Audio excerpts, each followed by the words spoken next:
Hi student, teach for class 4। बच्चों, अभी तक हम लोग हिंदी फर्स्ट की रीडिंग किए थे। आज हम लोग हिंदी सेकंड यानी व्याकरण हिंदी व्याकरण को पढ़ेंगे। ये आपकी बुक है जो आप देख रहे हैं।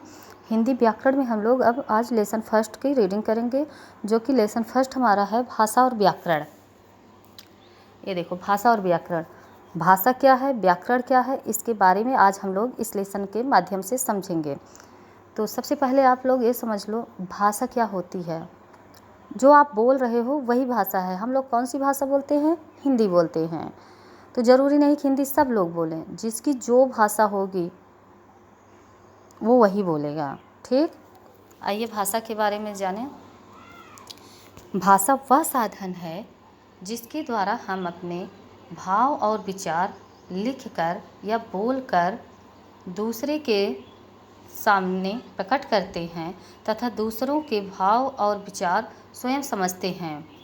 अब चित्र को देखो, एक बच्चा बुक को पढ़ रहा है, पढ़ के समझ रहा है। एक गर्ल्स देखो, एक लड़की पढ़ रही है, लिख रही है। दो लोग बातचीत कर रहे हैं। ये भाषा है। जैसे आपके मन में जो बातें उठ रही हैं, जो बात आप कहना चाह रहे हो, वो आप कैसे कहते हो? बोल कर कहते हो ना, वही भाषा है। जो आप बोलते हो वही भाषा है आपकी।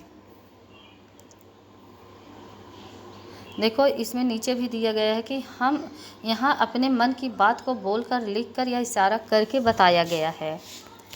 अब देखो, भाषा के रूप। भाषा के 3 रूप होते हैं: मौखिक भाषा, लिखित भाषा, सांकेतिक भाषा। मौखिक भाषा क्या होती है? जिस भाषा को हम बोलकर प्रकट करते हैं। जैसे आप किसी से बातचीत कर रहे हो तो मौखिक भाषा है। आप कहानी सुन रहे हो या सुना रहे हो तो मौखिक भाषा है।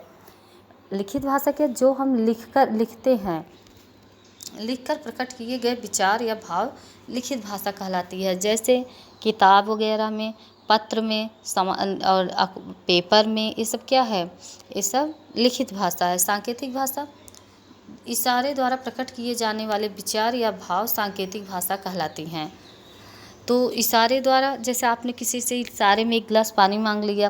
ट्रैफिक पुलिस इशारे से गाड़ी को रोकते हैं और फिर जाने के लिए कहते हैं, वहाँ इसे ही इस सांकेतिक भाषा कहते हैं। सांकेतिक भाषा को मान्य रूप नहीं है।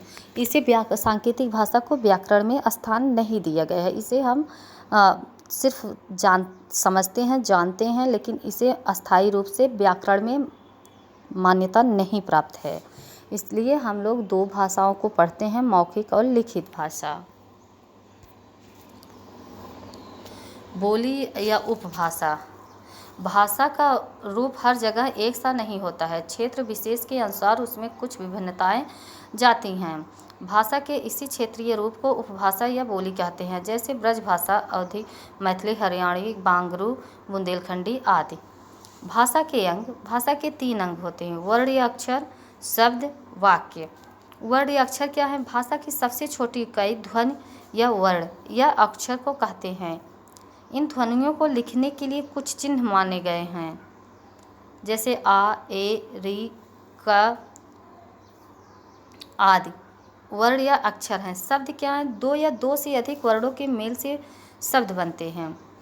शब्द का कोई न कोई अर्थ अवश्य होता है। वाक्य। सार्थक शब्दों के क्रमबद्ध समूह से वाक्य बनता है। वाक्य से पूरा अर्थ प्रकट होता है। जैसे अनुज इलाहाबाद जा रहा है, शिखा ने खाना खाया। तो ये वाक्य हमारे हैं, ये शब्द नहीं है। ये वाक्य शब्दों के संयोग, 2 या 2 से अधिक शब्दों के योग से वाक्य बनता है। अब देखो, लिपि क्या होता है? स्क्रिप्ट जिसको हम कहते हैं। लिपि किसी भाषा के ध्वनि चिन्हों को लिखने की विधि को लिपि कहते हैं। हिंदी व गुजराती भाषा की लिपि देवनागरी है। पंजाबी भाषा की लिपि गुरमुखी है। अंग्रेजी भाषा की लिपि रोमन है। इस तरह से हर भाषाओं की अपनी अपनी लिपि होती है।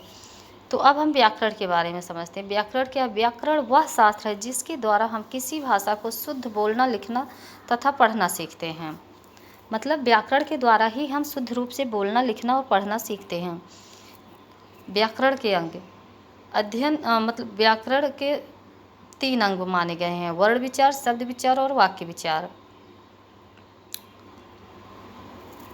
इस प्रकार आपने भाषा और व्याकरण को पढ़ा और समझा। अब हम इसके नेक्स्ट वीडियो में मिलेंगे इसके एक्सरसाइज और क्वेश्चन आंसर के साथ।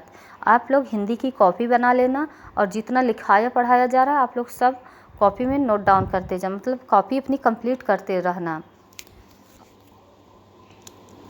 और इसको एक फिर आपकी कॉपी चेक होगी, ठीक है।